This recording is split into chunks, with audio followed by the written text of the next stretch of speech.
Bonjour, je vais vous expliquer ici comment résoudre des équations un petit peu plus difficiles que des équations simples que vous avez déjà appris à résoudre en troisième ou en début de classe de seconde. Ces équations n'auront pas de quotient, celles avec des quotients feront l'objet d'une autre vidéo.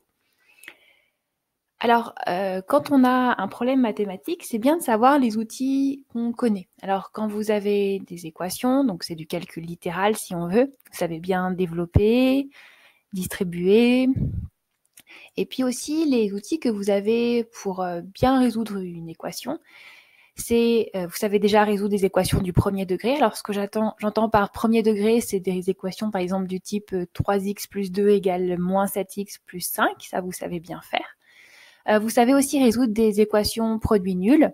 Alors, quand les produits, chaque facteur dans votre produit est en général une équation du premier degré. Puis vous savez résoudre des équations du type x carré égale un nombre, positif ou négatif. Mais si vous ne savez pas résoudre ces dernières équations, c'est pas grave, je n'en parlerai pas dans cette vidéo. Donc c'est important de savoir ce qu'on sait faire parce que j'aime bien imaginer faire des mathématiques comme avoir une grande boîte à outils. On va piocher les outils dont on a besoin au moment où on en a besoin. Et donc il faut bien les sélectionner, il faut bien analyser dans quelle situation on est pour pouvoir utiliser le bon outil. Alors, dans cette vidéo, on va travailler de manière un petit peu particulière. Donc, on va travailler par trois exemples. Mais on va essayer de travailler sur les erreurs que les élèves font souvent. Donc, je vous encourage à prendre un papier et un crayon et essayer de faire ces exemples aussi, peut-être avant que je explique les erreurs classiques ou comment il faut faire.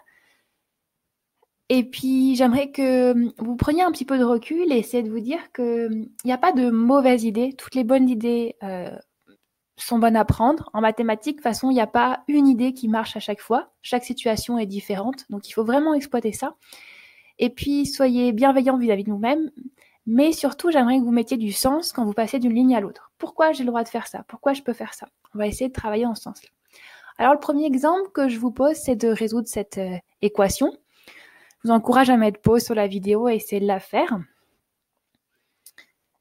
Alors, je ne sais pas comment vous allez décider de partir, si vous avez envie de simplifier des choses, si vous avez envie de développer. Alors, peut-être que la première idée que vous avez eue, c'était celle de développer. En général, les élèves adorent faire de la double distributivité et donc ils se ruent là-dessus. Alors, vous avez peut-être trouvé ça. Si je développe pas, puisque vous savez bien faire, et puis, vous avez peut-être mis tout d'un même côté. Vous aimez bien faire ça. Alors, tout d'un même côté, c'est une opération mathématique. C'est faire, par exemple, si on met tout dans le membre de gauche, ça veut dire en fait faire moins x carré de chaque côté, moins 20x et moins 3. Ça vous donnerait ça. Et puis là, vous êtes face à un mur. Vous ne savez pas comment faire, à part si vous n'êtes plus en classe de seconde et qu'on vous a appris cette théorie. Mais a priori, on ne sait pas faire ça. On ne sait pas résoudre cette équation du second degré. Ça ne fait pas partie des choses qui sont dans notre boîte à outils à ce stade-là. Donc, il faut trouver une autre idée. Alors, peut-être l'autre idée que vous avez eue, c'est de vous dire, en observant votre équation, qu'il y avait de part et d'autre le 7x plus 1. Donc, vous vous êtes dit, tiens, je vais simplifier. C'est la même chose, donc j'ai le droit de simplifier, de barrer. Je ne sais pas quel mot vous mettez derrière, mais c'est important qu'on s'interroge sur le mot, justement, que vous mettez derrière. Quand vous voulez simplifier par 7x plus 1, l'opération que vous faites de chaque côté, c'est de diviser par 7x plus 1.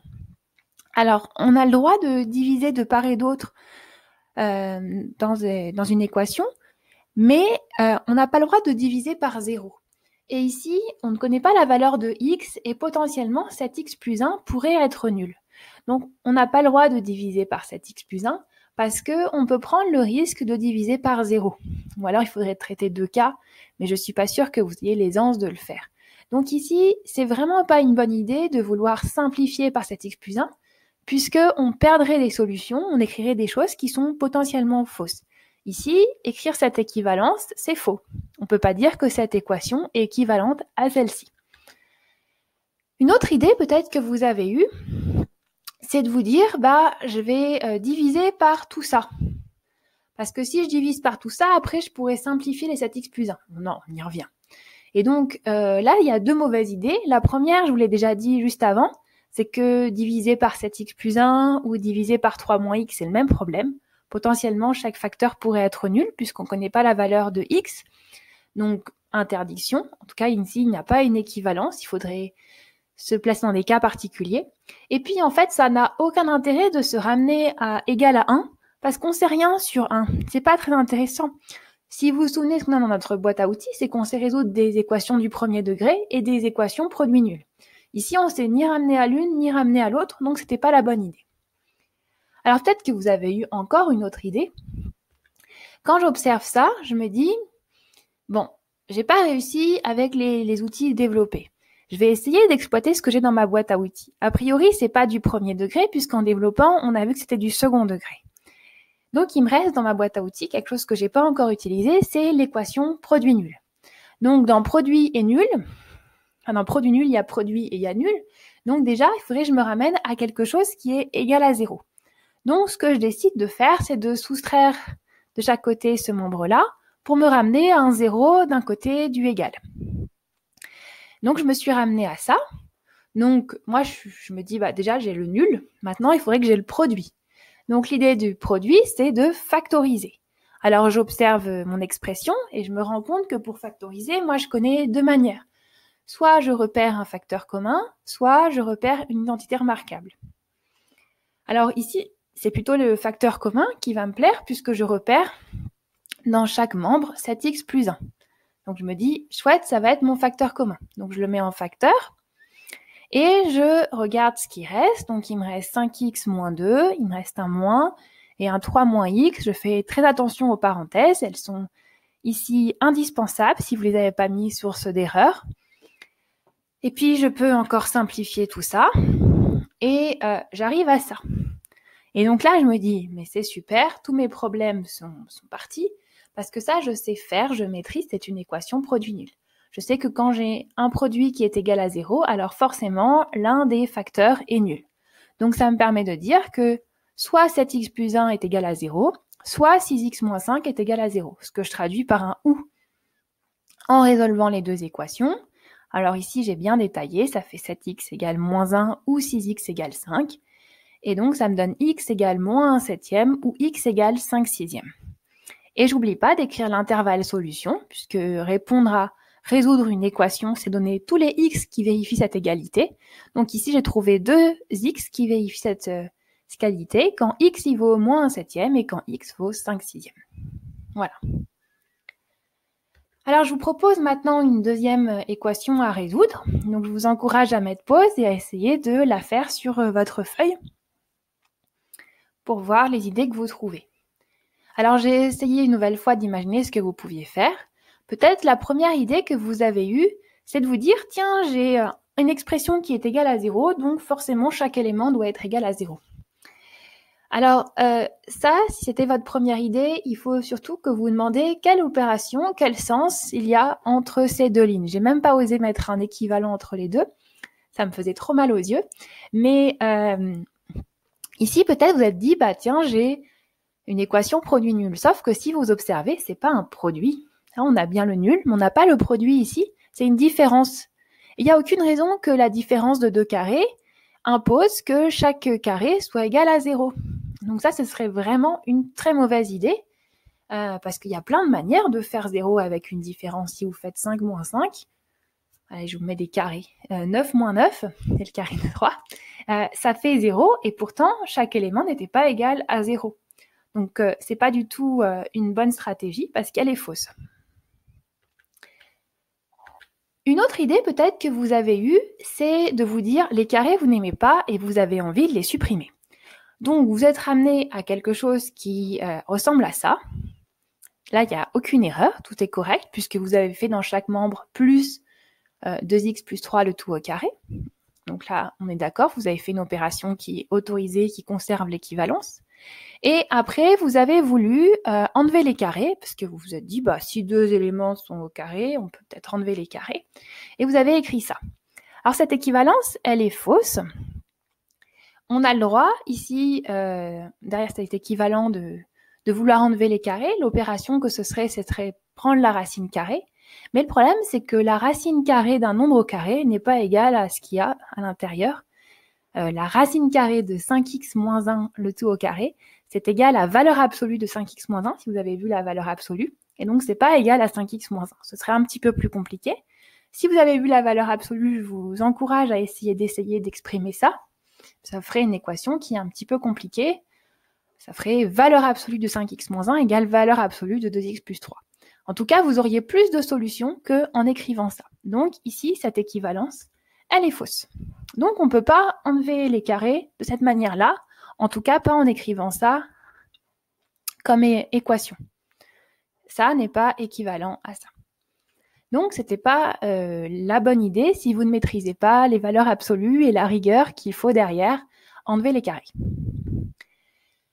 Alors, vous avez peut-être eu encore une autre idée, c'est de tout développer. Ici, je n'ai pas écrit les étapes, mais si vous développez tout, moi j'ai développé avec les identités remarquables, même pour aller plus vite, j'ai obtenu cette expression. Mais le problème, c'est que là, je suis face à un mur, je ne sais pas résoudre ce genre d'équation, ça ne ressemble pas à une identité remarquable du type a carré plus ou moins 2ab plus b carré. Je ne sais pas factoriser cette expression, je ne sais pas résoudre. Donc j'ai pas écrit de choses fausses, mais en tout cas, j'ai écrit des choses qui ne m'amènent pas à un objectif résolvable. Alors j'ai encore exploré une autre idée, c'est de me dire, bah tiens, dans ma boîte à outils, qu'est-ce que j'ai ? J'ai pas réussi à me ramener à un problème de premier degré, donc je vais essayer de résoudre une équation produit nul. Ici, chouette, j'ai déjà le nul, donc je vais pouvoir essayer d'écrire ça sous forme de produit. Alors j'observe, pour que ça soit un produit, il faut que je factorise. Est-ce que ici je sais factoriser ? Alors je vois pas de facteur commun, mais par contre je vois 1 carré moins 1 carré. Ah tiens, ça ressemble à une identité remarquable, a carré moins b carré. Et je sais que ça fait a moins b facteur de a plus b. Il faut que je trouve quel est mon a, quel est mon b. Ici, je crois que c'est assez évident. Le a, c'est 5x moins 1, et le b, c'est 2x plus 3. Je vous rappelle qu'on ne peut pas intervertir ici l'ordre de a et de b. Alors, c'est parti, je me lance dans la factorisation. Comme a et b ici sont pas juste un élément, mais c'est 5x moins 1, c'est on va dire deux termes, je suis obligée de mettre des parenthèses quand je mets le moins, on va dire, devant, pour pas faire d'erreur dans les signes. Si vous n'êtes pas très à l'aise avec tout ça, je vous encourage à mettre toutes les parenthèses, même celles qui sont inutiles, pour être sûr de ne pas faire d'erreur. Il vaut mieux faire 4 lignes de plus, mais faire juste, plutôt que vouloir aller trop vite et faire faux. Donc on arrive à ça. On peut simplifier un petit peu. Ici, on a un moins devant une parenthèse, donc le moins se distribue dans la parenthèse, fait moins 2x moins 3. Ici, j'ai pu simplifier, et puis on arrive à cette expression. Et là, on est soulagé parce qu'on a une vraie équation produit nul qu'on sait résoudre, puisque chaque facteur est une équation du premier degré. Donc on a un produit qui est égal à 0, donc ça veut dire que l'un des facteurs doit être nul. Donc soit 3x moins 4 égale 0, soit 7x plus 2 doit être égal à 0. On résout les équations, on trouve deux solutions, et on n'oublie pas d'écrire l'intervalle solution. Une dernière. Donc l'équation que je vous propose de regarder, c'est 5x carré est égal à 8x facteur de x plus 1. Je vous encourage encore une fois à mettre pause sur la vidéo et à essayer de la résoudre sans écouter la suite. Alors, je ne sais pas quelle a été votre première idée sur votre feuille, mais peut-être ça a été de supprimer un x de part et d'autre du égal. Alors, l'opération que vous avez fait pour passer de cette ligne à cette ligne, pour moi, ce serait de diviser par x. Et je vous l'ai déjà expliqué dans le premier exemple, c'est que diviser par x, c'est très dangereux parce que x peut être potentiellement nul. Et en fait, ici, x égale 0 est même une solution. Et donc, en écrivant ça, vous perdez une solution. Donc ici, ce n'est pas du tout une équivalence, on ne peut pas écrire ça. Donc, ce n'est pas une bonne idée de vouloir simplifier par x, puisque ça ne nous permet pas de trouver toutes les solutions de notre équation. Donc, il faut trouver une autre idée. Alors, peut-être que l'idée que vous avez eue, c'est d'essayer de développer pour un peu prendre la mesure de quel type c'est. Donc, en développant, vous avez obtenu ça, vous avez peut-être voulu réunir tout d'un côté. En général, c'est ce que les élèves font. Ça, c'est correct, puisqu'on a le droit d'ajouter ou de soustraire de chaque côté la même valeur. Il n'y a pas de condition. Donc, on arrive à ça, et ça nous donne ça. Alors, quand vous devez résoudre ça, ce serait très mal de vouloir écrire que 3x carré est égal à 0 et 8x est égal à 0, et vous le savez, puisque on n'a aucune raison qu'une somme nulle implique que chaque terme doit être nul, ou un des deux nul, ça ne serait pas rigoureux et ce serait faux. Par contre, nous, on sait résoudre des équations produits nuls, Ici, on a le nul, donc il faudrait écrire ça sous forme de produit. Alors, on peut essayer de voir comment on peut factoriser 3x carré plus 8x. Moi, je vois qu'il y a un x en commun dans chaque élément. Si vous n'êtes pas à l'aise avec la factorisation, je vous encourage à écouter la vidéo sur la factorisation. Donc ici, on peut factoriser par x. Ça nous donne ça. Et là, on a une belle équation produit nul et on sait la résoudre. Ça nous permet d'avoir la solution. Alors ici, c'était un chemin pour arriver à la solution, mais en mathématiques, il y a rarement seulement un chemin. Peut-être que vous avez pensé à autre chose. Vous, quand vous avez vu ça, peut-être que vous avez tout de suite dit, bah ça c'est pas du premier degré, je sais pas faire, peut-être que je vais me ramener tout de suite à une équation produit nul. Donc vous avez déjà cherché le nul d'abord, donc vous avez tout mis d'un même côté, ce qui est correct. Et puis là, vous vous êtes dit, bah, il faut que je factorise. Vous avez déjà vu qu'il y avait ce x en commun, donc vous avez pu factoriser par x. Vous avez simplifié et puis ça vous a permis de trouver les solutions. Donc dites-vous, en mathématiques, il va falloir explorer. C'est OK de prendre un brouillon et de chercher. N'oubliez pas ce que vous avez dans votre boîte à outils parce que ça peut vous permettre d'avoir des idées. Mais en tout cas, mettez du sens sur chaque opération que vous faites au fur et à mesure. Je vous remercie. Au revoir.